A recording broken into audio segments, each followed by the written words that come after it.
नमस्कार, सादर प्रणाम। क्या उत्तर प्रदेश विधानसभा के चुनाव समय से पूर्व हो जाएंगे? क्या भाजपा को कोई ऐसा ब्रह्मास्त्र मिल गया है जो उसे एक बार फिर योगी सरकार की ओर ले जाएगा? क्या अयोध्या का चढ़ावा कांड एक बार फिर चुनाव के केंद्र में रहेगा? आप सुन रहे हैं डॉक्टर ओम प्रकाश मिश्र को इट्स ओम ऑफिशियल पर। उत्तर प्रदेश में विधानसभा चुनाव वैसे तो 2027 में प्रस्तावित है, 2027 में होना है, लेकिन हमें इस बात की पूरी उम्मीद है कि चुनाव 2026 के लास्ट में हो जाने चाहिए। आप पूछेंगे कि ऐसा क्यों? तो इसका सीधा सा जवाब यह है कि उत्तर प्रदेश में इस समय न तो महंगाई की चर्चा हो रही है, न बेरोजगारी की चर्चा हो रही, न पेपर लीक की चर्चा हो रही, न चारों तरफ फैले भ्रष्टाचार की हो चल रही, न विधायकों ने अपने कार्य क्षेत्र में कुछ किया कि नहीं किया इसकी चर्चा हो रही, न मंत्रियों ने कुछ किया अपने क्षेत्र में कि नहीं किया इसकी भी चर्चा नहीं हो रही, न ही बुलडोजर की चर्चा हो रही, क्योंकि वो भी इस समय खामोश है। आप पूछेंगे तो फिर चर्चा किस बात की हो रही? जवाब है कि चर्चा हो रही है अयोध्या में राम मंदिर में हुए चढ़ावा कांड की। चढ़ावा कांड की चर्चा जब समाप्त पर थी तो एक बार ऐसा प्रतीत हुआ था कि ये भाजपा के लिए 2027 का वाटरलू साबित होगा।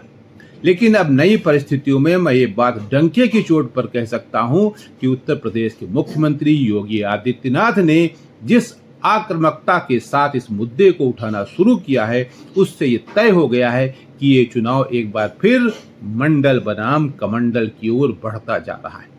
ऐसे में ये कहना और मानना सही ही होगा कि ज्यों ज्यों कमंडल का उभार बढ़ेगा त्यों त्यों पीडीए और मंडल दोनों कमजोर होंगे, और शायद यही संघ परिवार तथा योगी आदित्यनाथ भी चाहते हैं।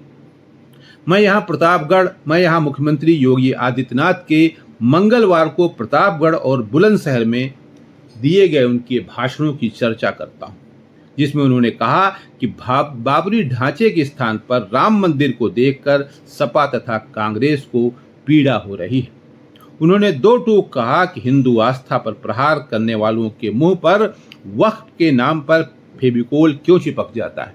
योगी आदित्यनाथ ने आगे कहा कि सपा और कांग्रेस कुछ दिनों से भारत की सनातन आस्था पर प्रहार कर रही है। उन्होंने हिंदुओं यानी आस्थावान तथा मंदिर समर्थक हिंदुओं को पुचकारते और सहलाते हुए कहा कि राम भक्तों के पूर्वजों ने अयोध्या की लड़ाई लड़ी है, इसलिए उनको बोलने का अधिकार है, लेकिन समाजवादी पार्टी और कांग्रेस के नेताओं को या उनके समर्थकों को बोलने का कोई अधिकार नहीं। इसी तरह की बात करते हुए विश्व हिंदू परिषद के अंतर्राष्ट्रीय अध्यक्ष आलोक कुमार ने भी आरोप लगाया था कि सपा के प्रोफेसर रामगोपाल यादव ने 20,000 करोड़ रुपए से ज्यादा की लूट का आरोप लगाया था। जाहिर सी बात है इसके उनके पास सबूत होंगे जो उन्हें एसआईटी को देने चाहिए, लेकिन जो ट्रस्ट ने आंकड़े जारी किए हैं वे 10,000 करोड़ के भी नहीं हैं। इस तरह उन्होंने सपा को घेर कर उसके झूठ का पर्दाफाश करने की कोशिश की। इसी तरह की बात प्रदेश के उप मुख्यमंत्री ब्रजेश पाठक ने भी की और कहा बाबरी के चंदे और मदरसों के कदाचार पर भी सपा प्रमुख अखिलेश यादव को बोलना चाहिए। जबकि अखिलेश यादव का कहना है कि चढ़ावा, चंदा और दान चोरी के खुलासे से भाजपा की धर्म और धन दोनों की राजनीति का अंत हो गया है। अब जिस तरह चढ़ावा चोरी का मुख्य कल्प्रिट रमाशंकर यादव उर्फ टुन्नी यादव को घोषित किया जा रहा तथा उसके तरह तरह के संपर्क बताए जा रहे हैं, इसके साथ ही ट्रस्ट के महासचिव रहे चंपत राय को दूध का धुला साबित किया जा रहा है। चंपत राय जी ने राम भक्तों के नाम एक पत्र भी जारी किया है और उन्होंने कहा एसआईटी की जांच समाप्त होने के बाद वह बिंदुवार इसका जवाब भी देंगे। यानी पूरी तरह से चंपत राय जी को दूध का धुला साबित किया जा रहा है।